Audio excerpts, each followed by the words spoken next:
I'm Brad Browning, and in the 12 years that I've been a breakup coach, I've worked with tens of thousands of clients. And let me tell you, sometimes people do crazy things to try and get back together with their ex. And in fact, there's actually a couple of ridiculous techniques that really do work well. That's what I'm going to talk about in this video. The 5 most absurd, bonkers, and in some cases surprisingly effective ways that people try to get their ex back. So let's get into it, starting with crazy tactic number 1, magic spells and psychic readings. Now, I'll get to the crazy tactics that actually do work to get your ex back in a second, but let's start with one here that won't ever be effective, and that is to use magic spells. So maybe you've seen online ads, promoting magic spellcasters who will cast an ancient love spell on your ex that's going to make them suddenly take you back. In fact, actually, you might have even seen spammers promoting this kind of garbage in the comments section on some of my past YouTube videos before I had a chance to delete them. But if it's not already obvious, folks, this kind of crap is a complete scam. Now, as a disclaimer, I don't have any issue, if you're into mystical stuff or astrology or even psychic readings, as long as you know it's just for fun. But I do, however, get very irritated. I'm seeing how many people fork over their hard-earned money to someone online, promising that they can use magic to make their ex come running back. There's no such thing as a love spell or a psychic mind reader. Anyone who promises they can use magic or psychic healing powers or whatever to help you get your ex back is just scamming you out of your hard-earned money. There's no magic when it comes to getting a second chance with your ex. Once in a while, the proven techniques and strategies that I teach in my program and here on my YouTube channel actually do work like magic, but they still require you to put in the work, avoid making mistakes, and have a bit of patience. Only you, through your actions and how you handle the breakup, can make your ex come back. Magic spells are a ridiculous scam, and that is why it is the first absurd tactic here in this list. Now, the next bonkers way to get your ex back, however, actually does work. And that is crazy tactic number 2, creating a reason to visit your ex. Now, this one is a little more niche as it applies mostly to long-distance relationships, but it is pretty absurd and it actually has worked shockingly well for 2 of my coaching clients within the past year. So if you want your ex back and they live in another city, pay special attention to this one. Now, this crazy tactic involves creating a totally legitimate reason to travel to wherever your ex is living so that you can see them in person without any fear of looking desperate, pathetic, or stalkerish. If you and your ex are long distance, as is the case for a portion of my coaching clients, then you're often going to need to see them in person to truly change their mind about breaking up and get them to decide that they want you back. But unfortunately, jumping on a plane to travel 1,000 miles just to see your ex is almost always a terrible move. It's going to destroy your chances of ever getting them back. It's desperate, it's needy, it's creepy, and it just sends the complete opposite message to what you want your ex to be thinking. So how do you make it look like your trip is for some real, believable reason? Well, for one past client of mine, we'll call him Jim, this was the exact situation that he was facing with his ex, Jenny. So their relationship of 3 years ended 2 weeks prior, in large part because Jim was living in Canada for work, while Jenny was a graduate student in a big city in Texas. Now, we were confident that Jim could get her back if he had a chance to charm her in person.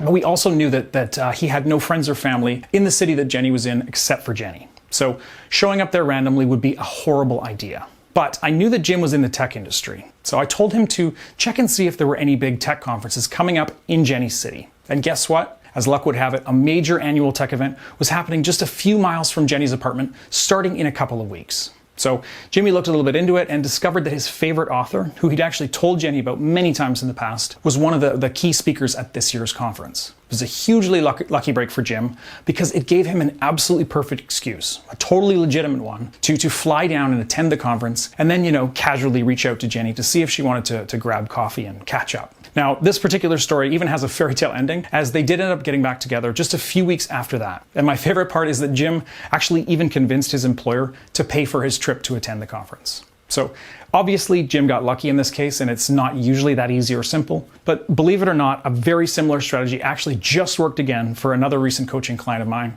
So I've now seen this work twice. Yes, it's a crazy and elaborate way to get your ex back, and it can work. But I think the key takeaway is more that sometimes you need to get creative and think outside the box to make your ex realize that they need you back. Now, the next absurd tactic in my list is far less effective.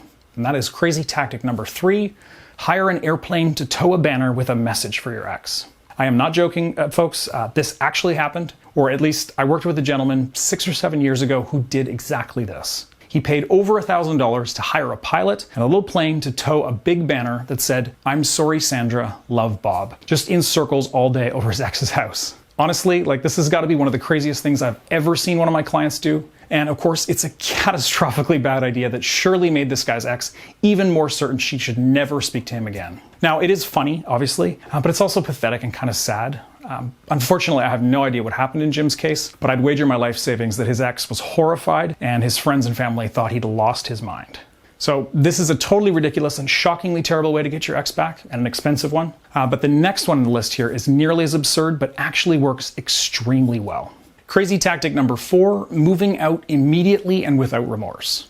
So many of my clients' breakups are gradual. They don't happen in just one conversation where their ex says, "I want to break up," and that's the end of it. Sometimes it's a situation that unfolds over, several days or even weeks. It starts with, one or both parties expressing discontent, bringing up the idea that maybe things aren't working, or questioning whether they have a future together. Maybe you take a break from the relationship to figure things out, or there's drama and ongoing serious talks about the relationship.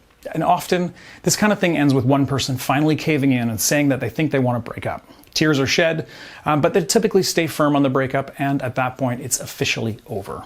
Now, in this kind of common situation, when you and your ex live together, there's a crazy sounding way to quickly reverse things and change your ex's mind by immediately moving out of your shared apartment or home, like within hours or a few days at most from when your ex officially ends things. The sooner the better, and then you can take just, your essentials and personal items initially, pack up the car and just, drive to a friend's house and stay on their couch for now. This should be, a polite, undramatic exit where you say, "I understand how you feel. I'm sorry you don't feel that we can work things out, but I respect your wishes, so I'll grab my stuff and I'll stay at my parents'."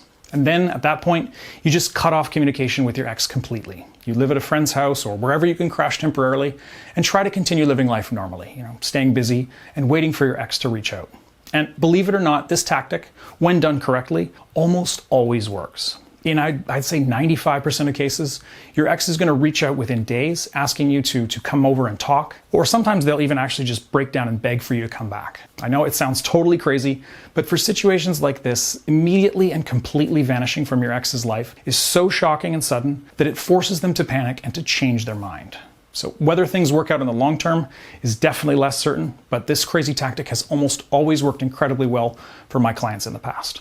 Now, if you want my help crafting this kind of strategy specifically for your situation, please visit breakupbrad.com/coaching and sign up now to start working with me one-on-one today. You can find out all the details and my current availability again at breakupbrad.com/coaching. And now onto the final one, crazy tactic number 5, blackmailing your ex.